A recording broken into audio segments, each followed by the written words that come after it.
स्वागत है आप सभी का पीएस जुडिशरी के यूट्यूब चैनल पर। आज से हम डेली करंट अफेयर्स की एक सीरीज स्टार्ट कर रहे हैं जिसमें करंट अफेयर्स से रिलेटेड हम इंपॉर्टेंट क्वेश्चन आपके साथ डिस्कस करेंगे। जो चाहे आप किसी भी कॉम्पिटिटिव एग्जाम की तैयारी कर रहे हो, सभी एग्जाम के पॉइंट ऑफ व्यू से ये क्वेश्चंस जो हैं इंपॉर्टेंट रहेंगे। साथ ही साथ ये जो है हमारे जुडिशरी के एग्जाम में भी क्वेश्चन यहाँ से आते हैं, जैसे कि यूपी जुडिशियल सर्विसेज का एग्जाम है, उत्तराखंड जुडिशियल सर्विसेज का एग्जाम है, एमपी में यहाँ से प्रश्न पूछे जा सकते हैं, और छत्तीसगढ़ में भी क्या है, जीके का जो है 20 नंबर का कर दिया है, तो वहां पे हो सकता है कि करंट अफेयर्स के प्रश्न भी वहां से पूछे जाएं। और एमपी एडीपीओ में ये पूछा जाता है। तो करंट अफेयर्स हर एग्जाम के लिए बहुत इंपॉर्टेंट होता है। तो हमने इसीलिए डिसाइड किया है कि जो भी इंपॉर्टेंट क्वेश्चन रहेंगे हम उनको आपके साथ में शेयर करेंगे। तो चलिए स्टार्ट करते हैं। आज पहला क्वेश्चन है कि विमेंस एशिया कप 2024 का खिताब किस देश ने जीता है। इसके ऑप्शन है भारत, श्रीलंका, पाकिस्तान, बांग्लादेश। और आपको यदि इनके आंसर आते हैं तो आप पॉज करके कमेंट सेक्शन में अपना जो है आंसर दे सकते हैं। इसका राइट आंसर है श्रीलंका। श्रीलंका ने भारत को 8 विकेट से हराकर जो है विमेंस एशिया कप की ट्रॉफी अपने नाम कर ली है। ठीक है। और ये श्रीलंका का पहला खिताब था विमेंस एशिया कप का जो उसने जीता है। महिला एशिया कप की शुरुआत जो थी आपकी 2004 में हुई थी, और 2004 से लेकर 2016 तक और 2022 में जो है भारत इसमें विजेता रहा है। यानी कि कुल 9 बार ये प्रतियोगिता अभी तक आयोजित हुई है 2004 से 2024 तक। तो इसमें से 7 बार जो है भारत ने इस प्रतियोगिता को जीता है वुमेन्स एशिया कप के। और इसके अलावा जो 2018 में बांग्लादेश ने इसे एक बार जीता है, और एक बार अभी 2024 में श्रीलंका ने जीता है। और इन दोनों ही टाइम पे जो है भारत जो है वो विजेता रही है। तो आपको ध्यान रखना है कि वुमेन्स एशिया कप का खिताब जो है श्रीलंका ने जीता है। अगला प्रश्न है, वर्ष 2024 के लिए विश्व धरोहर समिति की बैठक की मेजबानी कौन सा देश कर रहा है। ठीक है।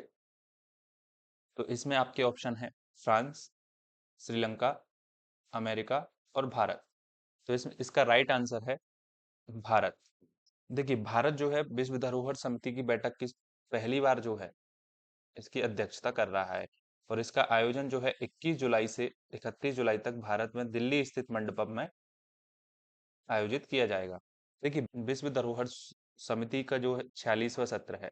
जो विश्व धरोहर समिति है, ये सामान्य तौर पर जो यूनेस्को की जो वर्ल्ड हेरिटेज साइट घोषित करती है, उसका डिसीजन समिति जो है अपनी बैठक में करती है।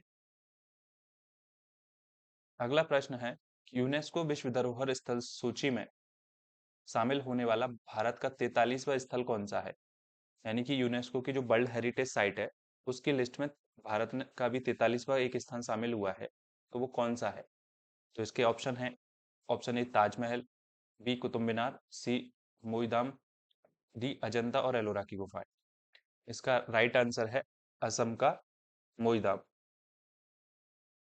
ठीक है। असम का ये जो मोईदाम है, ये होम राजवंश का क्या है, टीला दफन प्रणाली पर आधारित, इसे ही विश्व धरोहर सूची के रूप में जो है 43वां स्थान मिला है भारत के।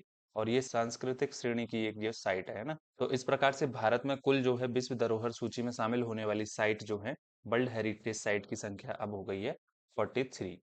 ठीक है, ये आपको याद रखना है। अगला प्रश्न है, ग्रीष्मकालीन ओलंपिक खेलों में निशानेबाजी में निशानेबाजी स्पर्धा में पदक जीतने वाली भारत की पहली भारतीय महिला निशानेबाज कौन बनी है। इसके ऑप्शन है मनु भाकर, नीरज चोपड़ा, पीवी सिंधु, साक्षी मलिक। इसका राइट आंसर है आपका मनु भाकर।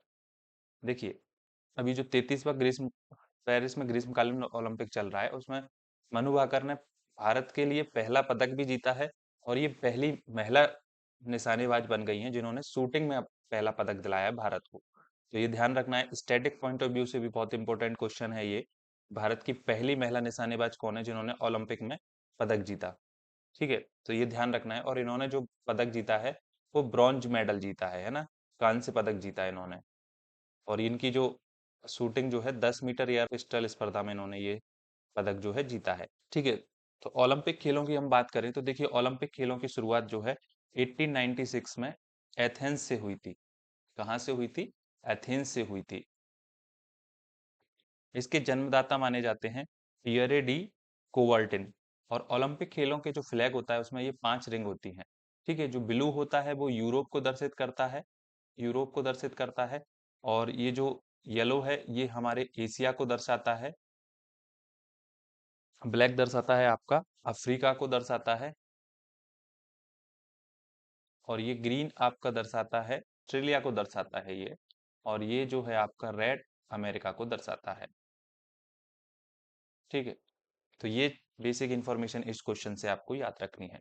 बढ़ते हैं अगले प्रश्न की ओर। हर वर्ष अंतर्राष्ट्रीय बाघ दिवस किस दिन मनाया जाता है? इसके ऑप्शन है 27 जुलाई, 28 जुलाई, 29 जुलाई और 30 जुलाई। इसका राइट आंसर है 29 जुलाई। पूरी दुनिया में 29 जुलाई को जो है बाघ संरक्षण दिवस के रूप में मनाया जाता है। और इसकी शुरुआत जो है 2010 में रूस के सेंट पीटर्सबर्ग में टाइगर समिट में हुई थी, जिसमें भारत सहित 13 देशों ने भाग लिया था। और तभी जो है दुनिया में बाघों की गिरती संख्या पर सभी ने चिंता जताई थी। और इसी दिन से इसकी क्या है 2010 में टाइगर संरक्षण की अंतर्राष्ट्रीय रूप में जो है इसकी शुरुआत हुई थी। भारत में टाइगर प्रोजेक्ट की शुरुआत जो है 1973 में हुई थी। 1 अप्रैल, सॉरी, 1973, 1973, 1 अप्रैल 1973 से जो है भारत में टाइगर प्रोजेक्ट की शुरुआत हुई थी। अगला प्रश्न है, हाल ही में सिडबी के अध्यक्ष और प्रबंध निदेशक के रूप में किसे नियुक्त किया गया है? ठीक है, ये प्रश्न आपका नियुक्ति से संबंधित है। ऑप्शन है विनय सिन्हा, ऑप्शन बी मनोज मित्तल, सी नृपेंद्र मिश्रा, डी राजीव प्रसाद। तो इसका राइट आंसर है आपका मनोज मित्तल। ऑप्शन बी इसका राइट आंसर है। देखिए, सिडबी जो है क्या है, small industries development bank of India है। यानी कि ये जो है भारत में जो सूक्ष्म लघु उद्योग होते हैं उनके लिए ऋण प्रदान करती है। और इसके अध्यक्ष और प्रबंध निदेशक के रूप में नियुक्त किया है मनोज मित्तल को। और जो सिडबी है इसका फुल फॉर्म होता है भारतीय लघु उद्योग विकास बैंक। ठीक है, और हमने जैसी बात की कि ये किस लिए काम करता है, ये एमएसएमई जो रहते हैं सूक्ष्म लघु उद्योग उनके लिए लोन प्रदान करता है। और इसकी स्थापना जो है 2 अप्रैल 1990 में हुई थी। और इसका जो मुख्यालय है वो लखनऊ उत्तर प्रदेश में है। कितनी चीज आपको इस क्वेश्चन से याद रखनी है। बढ़ते हैं अगले प्रश्न की ओर। राष्ट्रीय शैक्षिक अनुसंधान और प्रशिक्षण परिषद यानी कि एनसीईआरटी ने राज्यों के स्कूलों में साल में कितने दिन बैगलेस दिवस लागू करने का प्रस्ताव दिया है? यानी कि जो हमारा एनसीईआरटी है उसने राज्य के जितने भी स्कूल हैं उनमें कितने दिनों के लिए बैगलेस डे को लागू करने का प्रस्ताव दिया है? तो इसका राइट आंसर है एनसीईआरटी ने जो है साल में 10 दिन, 10 दिन के लिए जो है बैगलेस दिवस लागू करने का प्रस्ताव दिया है। और ये जो है कक्षा 6 से 8 के लिए इन्होंने कहा है अभी, कक्षा 6 से 8 के संदर्भ में कहा है। और यानी कि जो वर्ष में स्कूल में जितने भी दिन स्कूल लगता है उनमें कम से कम 10 दिन जो है आपका बैगलेस दिवस लागू रहेगा, यानी कि कुल मिला 60 घंटे के आसपास। एनसीईआरटी जो है आपका एक स्कूल शिक्षा संस्था है जिसकी स्थापना जो है 1 सितंबर 1961 में हुई थी। और इसका जो मुख्यालय है वो नई दिल्ली में है। और इसके अभी वर्तमान में अध्यक्ष हैं धर्मेंद्र प्रधान। और ये जो कि अभी हमारे भारत के शिक्षा मंत्री भी हैं। ठीक है, एनसीईआरटी जो है शिक्षा मंत्रालय के अंतर्गत आता है, ये भी आपको ध्यान रखना है। अगला प्रश्न है कि राव आईएएस कोचिंग सेंटर के बेसमेंट में हुए हादसे की जांच के लिए गृह मंत्रालय ने कितने सदस्यीय समिति का गठन किया है? अभी बारिश के कारण जो है राव आईएएस की जो बेसमेंट एरिया था उसमें पानी भर गया था। और उसके बाद जो है वहां पे कुछ बच्चों की, 3 बच्चों की जो है उसमें मृत्यु हो गई थी। तो उसी की जांच के लिए जो है गृह मंत्रालय ने एक समिति का गठन किया है। तो ये कितने सदस्यीय समिति है, इसका आपको आंसर करना है। 3 सदस्यीय समिति, 5 सदस्यीय समिति और 7 सदस्यीय समिति, 8 सदस्यीय समिति। तो इसका राइट आंसर है आपका 5 सदस्यीय समिति। देखो, राव आईएएस कोचिंग सेंटर में जो दर्दनाक हादसा हुआ उसके लिए केंद्रीय गृह मंत्रालय ने 5 सदस्यीय कमेटी का गठन किया है।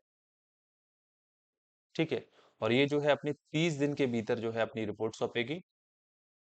और ये समिति का जो है उसमें जो हादसा हुआ है उसके कारण और जो भी क्या उसके इंफ्रास्ट्रक्चर में कमी रही है, क्या फायर सेफ्टी और अन्य चीजों की उस पर जांच करेगी। और जिससे कि क्या है आगे ऐसे भविष्य में जो भी घटनाएं हैं इस प्रकार से ना हो। अगला प्रश्न है, हाल ही में किस राज्य ने पुराने मुस्लिम विवाह अधिनियम को समाप्त कर दिया है? ठीक है, ये एक इंपॉर्टेंट क्वेश्चन है। देखिए, हाल ही में किस राज्य ने मुस्लिम विवाह अधिनियम को समाप्त कर दिया है? Option A Uttarakhand, B Uttar Pradesh, C Assam, D Maharashtra. इसका राइट आंसर है आपका असम।